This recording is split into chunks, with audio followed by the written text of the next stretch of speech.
The morning sun cast long shadows across the suburban street as Officer Sarah Miller stood by Marcus Thompson's black Mercedes, her hand resting unnecessarily on her holster.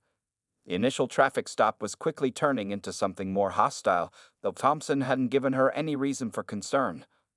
While maintaining his calm exterior, Thompson discreetly pressed the record button on his phone, which he placed in his breast pocket moments earlier. Years of field experience had taught him the value of documentation, and something about Officer Miller's demeanor set off warning bells in his mind. "Dispatch, I'm going to need backup at 1247 Oak Street." Miller spoke into her radio, her eyes never leaving Thompson. "Subject appears suspicious and potentially dangerous." Thompson raised an eyebrow at this characterization but remained silent, his trained mind already cataloging every detail of the interaction. A cool breeze rustled through the trees as Miller began circling Thompson's vehicle, her flashlight beam sweeping across the tinted windows despite the morning daylight. "Pretty nice car for someone like you," she remarked, the implied prejudice clear in her tone. "Where did you say you work again?" "I didn't," Thompson replied evenly, maintaining his professional composure. "But I'm a government employee." He knew better than to reveal this true occupation, especially given the officer's increasingly hostile behavior. Two more patrol cars arrived within minutes, their lights flashing unnecessarily in the morning sun. The neighbors began peeking through their curtains, drawn by the commotion on their usually quiet street. Officer Miller seemed to grow more confident with the arrival of her colleagues, her prejudices becoming more apparent. "He's being evasive about his occupation and movements," Miller reported to the newly arrived officers, completely misrepresenting their interaction, "and I observed suspicious movement when I first approached the vehicle." Thompson stood perfectly still, his CIA training kicking in as he assessed the situation. He noticed one of the backup officers, a younger man named Rodriguez according to his nameplate, looking uncomfortable with Miller's behavior. Thompson made a mental note of this potential witness. "Sir, are there any weapons in the vehicle?" one of the new officers asked, following Miller's lead but maintaining a more professional tone. "No," Thompson replied clearly, knowing his service weapon was properly secured at home, as it should be during non-operational hours. His phone continued recording in his pocket, capturing every word and movement of the escalating situation. Miller began asking increasingly probing questions about Thompson's destination, his purpose in the neighborhood, and his employment. Each of his measured, polite responses seemed to frustrate her further. When Thompson declined to allow a search of his vehicle without probable cause, citing his Fourth Amendment rights, Miller's face hardened with anger. "These types always think they know the law," she muttered to her colleagues, loud enough for Thompson to hear. The racial undertone in her comment was unmistakable. What Officer Miller didn't know was that Thompson's CIA credentials were safely tucked away in his briefcase. As a senior operative specializing in domestic counterintelligence, he had handled situations far more intense than this. His current assignment, ironically, involved investigating potential security threats within various government agencies, including law enforcement departments. The situation continued to escalate as Miller became more aggressive in her questioning, clearly frustrated by Thompson's calm and knowledgeable responses. She began making thinly veiled threats about obstruction of justice and resisting an officer, though Thompson had been nothing but cooperative. Throughout the encounter, Thompson's phone recorded every word, every rustle of movement, and every abuse of authority. His years of training allowed him to maintain perfect composure while mentally documenting each violation of protocol and civil rights. As the morning traffic began to pick up, more witnesses slowed their cars to observe the scene. 3 police cars surrounding a well-dressed black man in front of his luxury vehicle. Some passers-by began recording the incident on their phones, adding to the documentation that would later prove crucial. Officer Miller, emboldened by her backup and seemingly blind to the gathering witnesses, had no idea she was digging herself deeper into a situation that would soon explode in her face.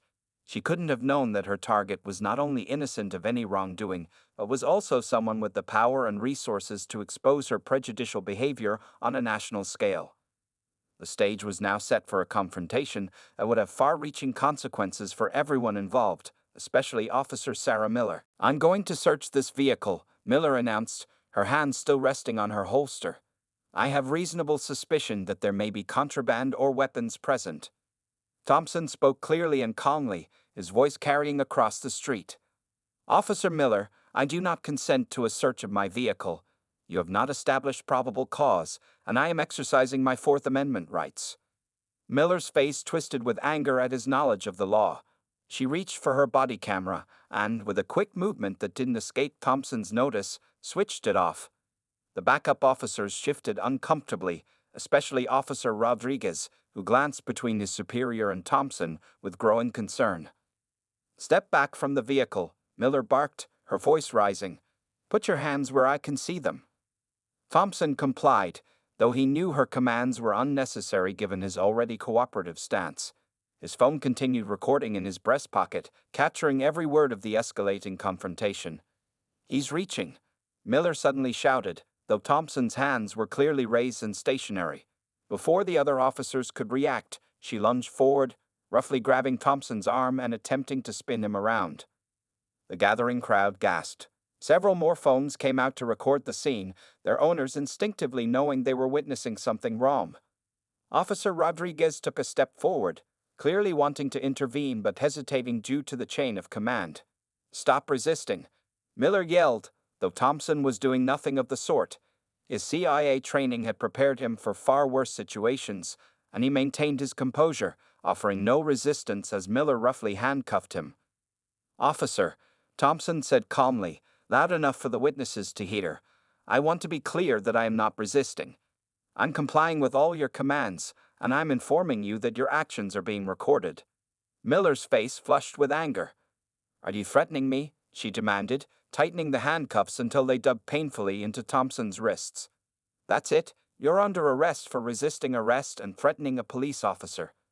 The absurdity of being arrested for resisting arrest when no initial arrest was being made wasn't lost on Thompson or the watching crowd. Several onlookers shook their heads in disbelief, their phones still recording. As Miller began roughly patting Thompson down, his CIA credentials slipped partially out of his inner jacket pocket. Thompson noticed Officer Rodriguez's eyes widen as he caught a glimpse of the federal identification, but Miller was too focused on her power play to notice. "Check his vehicle," Miller ordered the other officers, who hesitated before moving forward. She began reciting the Miranda rights to Thompson, her voice dripping with undeserved contempt. Thompson remained silent now, his trained mind already several steps ahead. He knew that every second of this illegal arrest was being recorded, not just by his phone and the witnesses, but by multiple security cameras in the area. Cameras his CIA training had helped him spot immediately. Miller opened the back door of her patrol car and roughly pushed Thompson inside. The leather of the back seat was hot from the morning sun, and the space was cramped, but Thompson remained composed. Through the window, he could see Officer Rodriguez talking quietly but intensely with his colleague, occasionally glancing toward the patrol car with concern. The search of Thompson's vehicle yielded nothing, of course, but Miller seemed undeterred.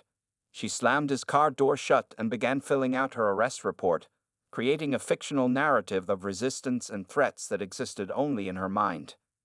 What she didn't realize was that Thompson's phone was still recording, capturing her conversation with dispatch where she called in the arrest, her voice betraying her satisfaction at having put him in his place. As the patrol car pulled away from the curb, Thompson caught a final glimpse of the gathered witnesses. Several were already making phone calls, and one woman was desperately writing down the patrol car's number.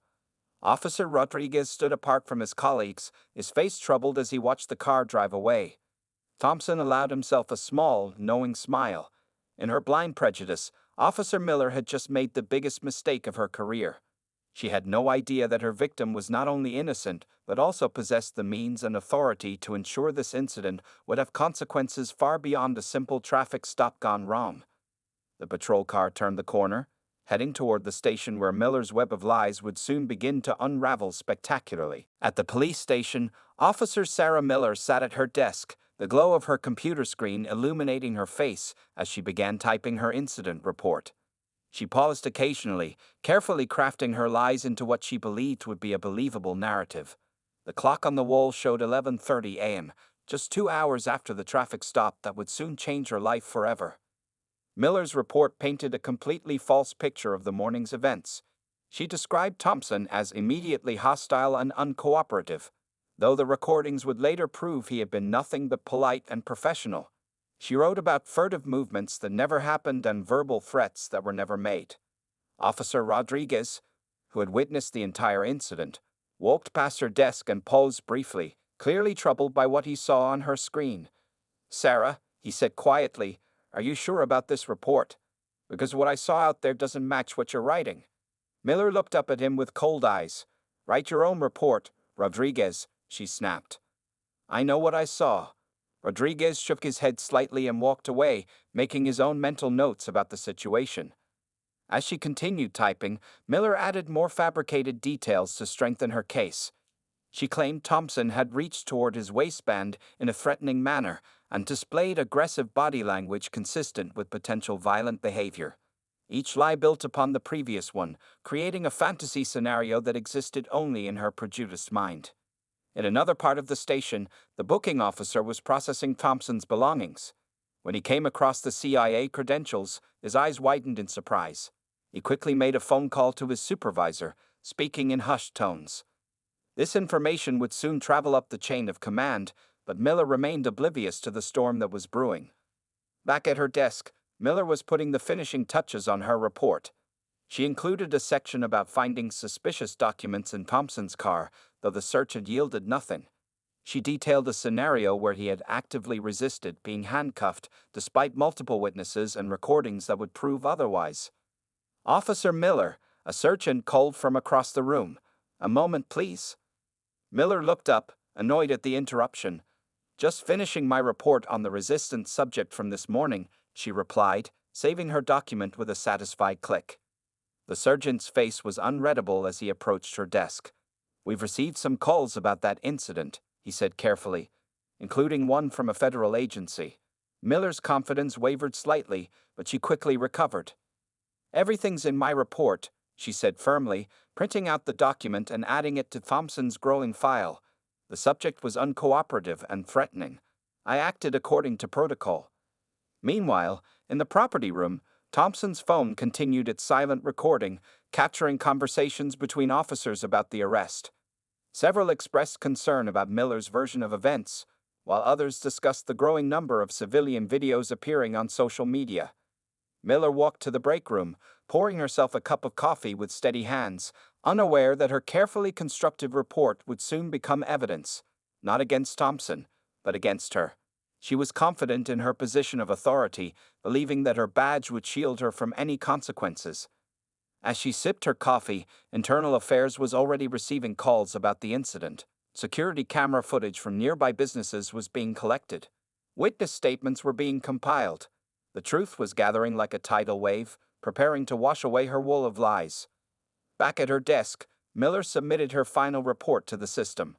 She included recommendations for multiple charges: resisting arrest, threatening a police officer, and obstruction of justice. Each charge was based entirely on her fabricated narrative. What she didn't know was that Thompson's CIA superior had already been notified and was en route to the station. She was unaware that her body camera's deactivation had been logged in the system, creating another piece of evidence against her. She couldn't know that her own dashcam had captured audio that contradicted her written report. As the afternoon wore on, Miller felt satisfied with her work. She had constructed what she thought was an airtight case against another troublemaker. But her satisfaction would be short-lived. In just a few hours, her false report would begin to crumble, taking her career and reputation down with it. The truth was coming, and Officer Sarah Miller had no idea she was about to become the subject of a much larger investigation. "I'm here regarding Marcus Thompson," Collins stated, placing his credentials on the desk. The desk sergeant's eyes widened as he examined the identification, and a flurry of activity followed. Within minutes, the station's captain emerged from his office, his face concerned. Meanwhile, in a quiet corner of the station, Officer Rodriguez was submitting his own report of the morning's events. His account differed drastically from Miller's, detailing her aggressive behavior and noting several procedural violations. His conscience had won over his usual reluctance to speak against a fellow officer. Miller, still unaware of the gathering storm, was in the break room when she noticed several internal affairs investigators entering the building. She thought nothing of it until she saw them heading toward the captain's office, carrying files with her name clearly visible on them. In the captain's office, Deputy Director Collins was reviewing Miller's service record. A pattern emerged. Multiple complaints of racial profiling, excessive force, and falsified reports, all dismissed or buried. The captain shifted uncomfortably as Collins read through each incident. Officer Miller has a history, Collins stated coolly, and now she's detained a senior CIA operative on false charges. He placed Thompson's phone on the desk, now recovered from evidence, and played the recording. Miller's voice filled the room, each fabricated command and false accusation crystal clear. Outside, a team of investigators was interviewing witnesses from the morning's incident. Neighbors provided their cell phone footage, each video adding another piece to the puzzle. Security camera footage from nearby homes and businesses was collected, forming an unbroken chain of evidence that contradicted Miller's every claim. The station buzzed with activity as Internal Affairs set up in a conference room. Officers were called in one by one to give statements. Officer Rodriguez's earlier report proved crucial, his honest account corroborating Thompson's version of events. Miller was in the middle of paperwork when her sergeant approached her desk. "Aya needs to see you," he said quietly. Now, as she walked to the conference room, she noticed her colleagues avoiding eye contact. The confidence she felt while writing her report began to crack. In the interview room, Miller faced 3 internal affairs investigators and a federal agent. Her report lay on the table between them. "Officer Miller," the lead investigator began, "we have some concerns about inconsistencies in your account of this morning's arrest." As they began playing videos from multiple angles, Miller's face paled. Her body camera's deactivation log was presented, along with Thompson's audio recording. Her lies began to unravel, each piece of evidence contradicting her written statement. Meanwhile, Thompson had been released and was speaking with his CIA colleagues in the captain's office. His calm demeanor and detailed account of the incident, supported by irrefutable evidence, painted a damning picture of police misconduct. The investigation expanded beyond just that morning's incident. Other officers, emboldened by the federal presence, came forward with stories of Miller's past misconduct. Cases she'd handled were pulled for review, revealing a pattern of discriminatory behavior and falsified reports. By evening, the station was in turmoil. Miller sat alone in the break room, her badge and gun already surrendered, watching through the window as news vans began arriving outside. The story was breaking. Police officer falsely arrests CIA agent in racially motivated incident. The captain held an emergency meeting with his senior officers. "This incident," he announced, "has exposed serious issues in our department. There will be changes." The federal investigation would extend beyond Miller, examining the system that had allowed her behavior to continue unchecked for so long. Thompson, now free to leave, paused by Miller's desk on his way out. She sat there, staring at her blank computer screen, her career effectively over. He didn't speak, his presence alone was message enough. The power dynamic had shifted irreversibly. As darkness fell, the investigation was far from over. Teams of investigators would work through the night, reviewing years of Miller's cases. The ripple effects would be felt throughout the department for months to come. The day ended with Miller leaving the station through the back door, escorted by internal affairs officers. Her confident stride from the morning was gone, replaced by the shuffling steps of someone who finally realized their actions had consequences. The truth had prevailed, and justice was taking its course. Marcus Thompson sat quietly beside his legal team, his CIA-trained eyes missing nothing. His lead attorney, Diana Chen, organized her documents methodically, preparing for what would become a memorable cross-examination.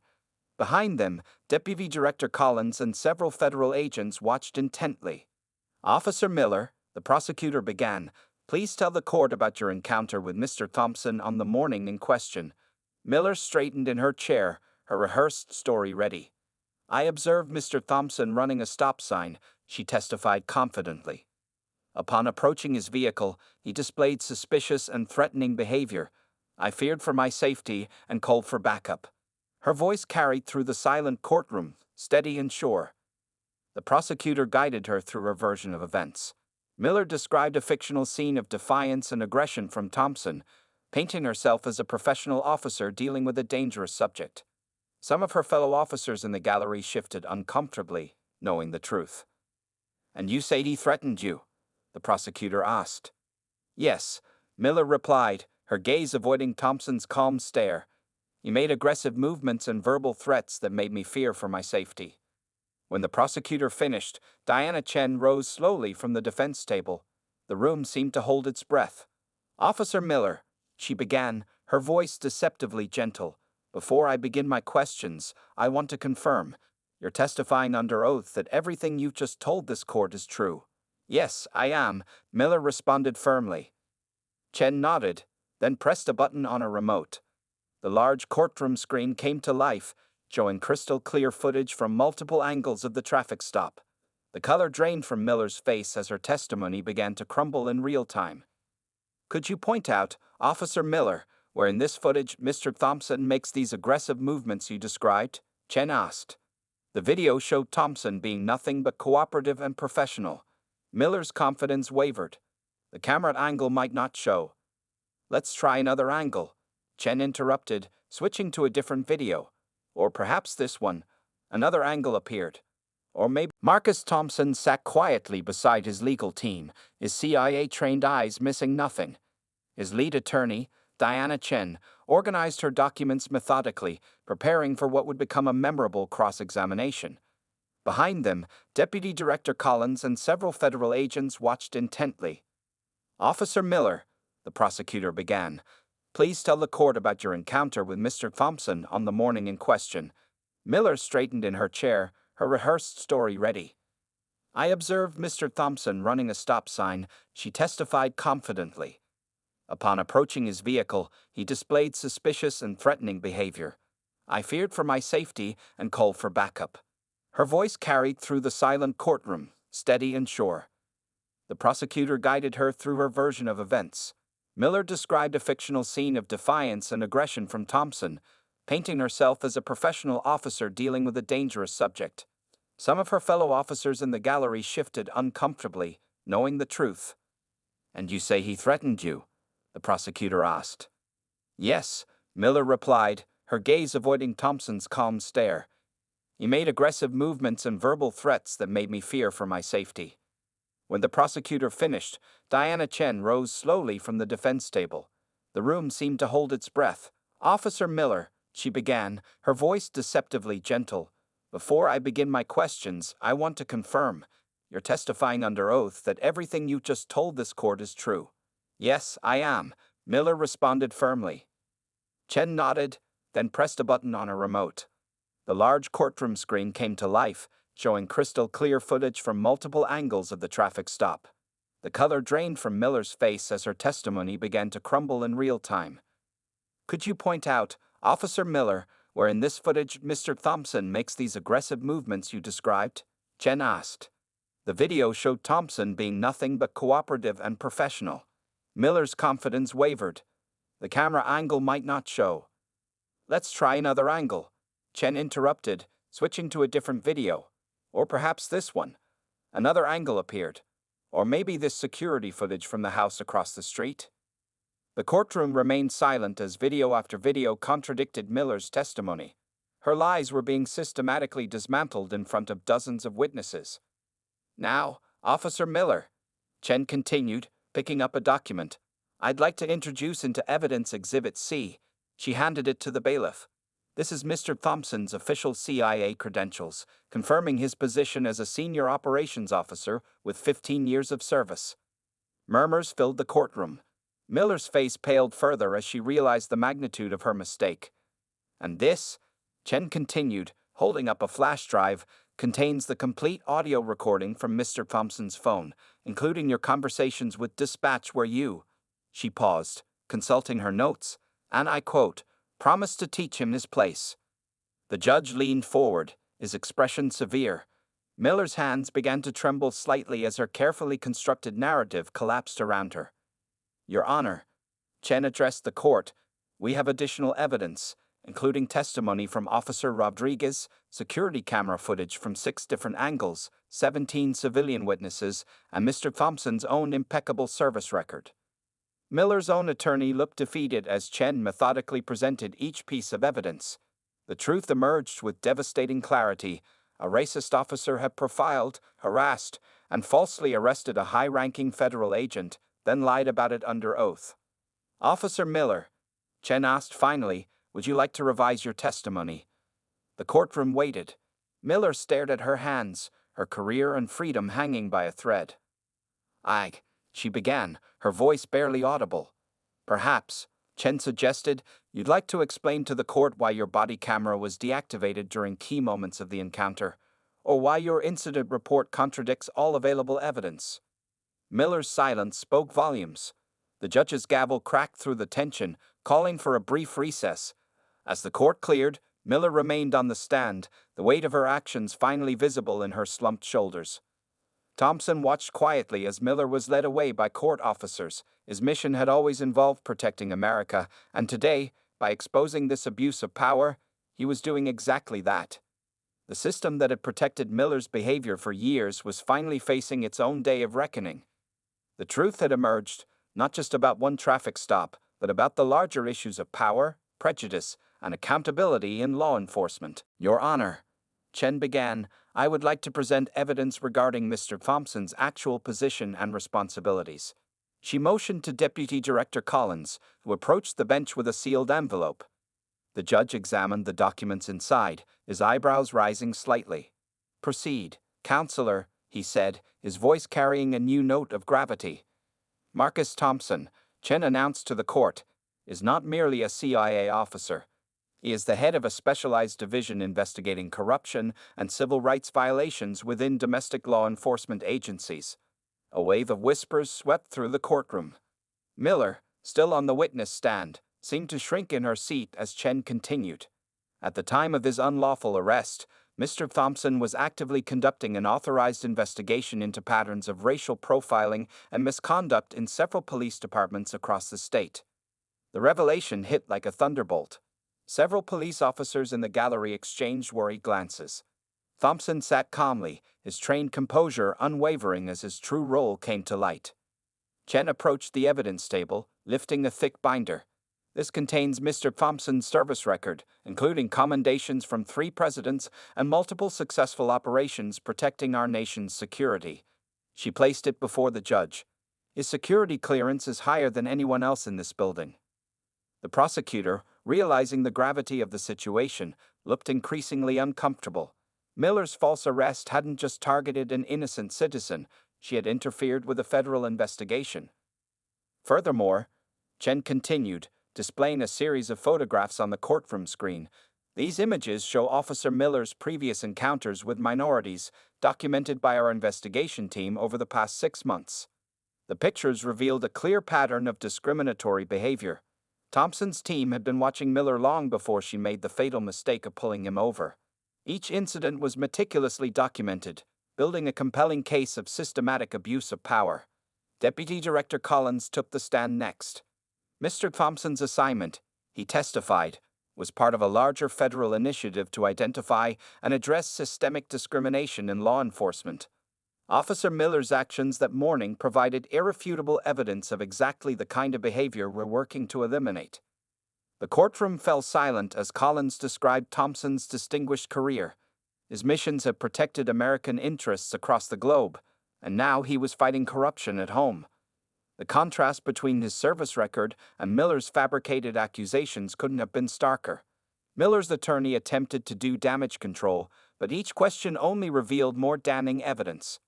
Security footage from previous incidents emerged, showing the clear pattern of Miller targeting minorities while letting similar white drivers go with warnings. Your Honor, Chen addressed the court again. We have testimony from 17 other officers who witnessed Officer Miller's discriminatory behavior but felt powerless to report it. She gestured to Officer Rodriguez and others who had finally found the courage to come forward. The evidence mounted. Internal memos warning about Miller's conduct that were ignored, civilian complaints that were buried, and statistics showing disturbing patterns in her arrest record. Thompson's investigation had uncovered it all. As the final pieces of evidence were presented, Miller finally broke. I didn't know, she whispered, more to herself than the court. How could I have known who he was? That's precisely the point, Officer Miller. Chen responded clearly. You shouldn't need to know someone's status or position to treat them with basic human dignity and respect for their rights. The judge called for order as reaction rippled through the courtroom. Thompson's identity as a high-ranking CIA operative investigating police misconduct had transformed a simple case of racial profiling into a landmark moment for police accountability. Deputy Director Collins approached Thompson as the session ended. They spoke quietly, discussing the broader implications of the case. This incident would now become part of a larger reform initiative, using Miller's actions as a case study in law enforcement training programs nationwide. As the courtroom cleared, Miller was led away by court officers, her career and freedom now hanging by a thread. She had wanted to teach Thompson his place, never realizing that his true place was at the forefront of fighting the very discrimination she represented. The revelation of Thompson's identity and mission had done more than expose one officer's misconduct. It had cracked open a system that had protected such behavior for far too long. The real work of reform was just beginning. Marcus Thompson sat quietly in the gallery, his face showing no satisfaction or triumph. For him, this case had always been about something larger than personal vindication. As Miller was led away in handcuffs, he thought about the changes already spreading through police departments across the country. The aftermath of the trial moved quickly. The police department faced a top-to-bottom federal review. Chief Anderson, realizing the depth of the problems exposed, announced his early retirement. His replacement, a reform-minded captain from another district, immediately began implementing new accountability measures. Thompson's role shifted from undercover investigator to public advocate. Speaking at a press conference on the courthouse steps, he addressed the gathered media with measured words. This case was never about one officer or one incident. It's about ensuring that every citizen, regardless of their race or status, receives equal treatment under the law. Officer Rodriguez, who had testified truthfully about Miller's misconduct, was promoted to lead a new internal affairs unit. His first task was implementing a comprehensive body camera program with strict penalties for deactivation. The blue wall of silence began crumbling as other officers, inspired by his example, came forward with their own reports of witness misconduct. The City Council held emergency sessions to address police reform. New policies were enacted: mandatory bias training, civilian oversight boards with real power, and transparent disciplinary procedures. Thompson's CIA team provided guidance, sharing best practices from their nationwide investigation. Miller's case became required studying material at police academies across the country. Cadets watched the footage of her false arrest, learning how implicit bias and abuse of power could destroy not only citizens' lives, but also officers' careers. The investigation expanded beyond the local department. Thompson's team uncovered similar patterns in other precincts, leading to more reforms and resignations. The ripple effects reached state legislatures, where new laws were passed strengthening police accountability. 3 months after the trial, Thompson received a call from an unexpected source. Miller, from federal prison, had requested a meeting. After careful consideration, he agreed. In a stark prison meeting room, she finally offered a genuine apology. "I never questioned my actions," she admitted, tears in her eyes. "I always thought I was doing my job, but I was just enforcing my own prejudices." Thompson listened quietly, recognizing that true change often starts with such painful realizations. The case became a landmark in police reform history. Law enforcement agencies nationwide began examining their own practices more critically. The Thompson Standards, as they came to be known, set new benchmarks for police accountability and racial equity. 1 year after the trial, Thompson stood before a graduating class of police cadets. His message was clear: your badge is not a shield from accountability. It's a symbol of your responsibility to protect and serve everyone equally. The reforms weren't easy. Some officers resigned rather than adapt to the new standards. Others, however, embraced the changes, recognizing that professional, unbiased policing made their jobs safer and more effective. Community relations began to improve. The department's new transparency policies helped rebuild trust. Crime rates actually decreased as citizens became more willing to cooperate with officers they could trust. Thompson's CIA team continued their work, but now with a different approach. Instead of just exposing misconduct, they focused on identifying and promoting positive examples of police work. Officers who demonstrated exceptional fairness and professionalism were recognized and promoted. The final chapter of Miller's story came unexpectedly. After serving her sentence, she devoted herself to speaking about her mistakes, helping other departments recognize and address similar issues. Her journey from perpetrator to reformer became another powerful teaching tool. 5 years after that fateful traffic stop, Thompson sat in his office at CIA headquarters, reviewing the latest statistics. Complaints of racial profiling had dropped significantly in departments that had implemented the new standards. It wasn't perfect, but real change was happening. On his desk sat a framed photo of that morning's traffic stop, a reminder that justice, while sometimes delayed, could drive meaningful change. The incident that began with one officer's prejudice had helped transform American law enforcement. The story of the racist cop and the CIA agent became more than just a cautionary tale.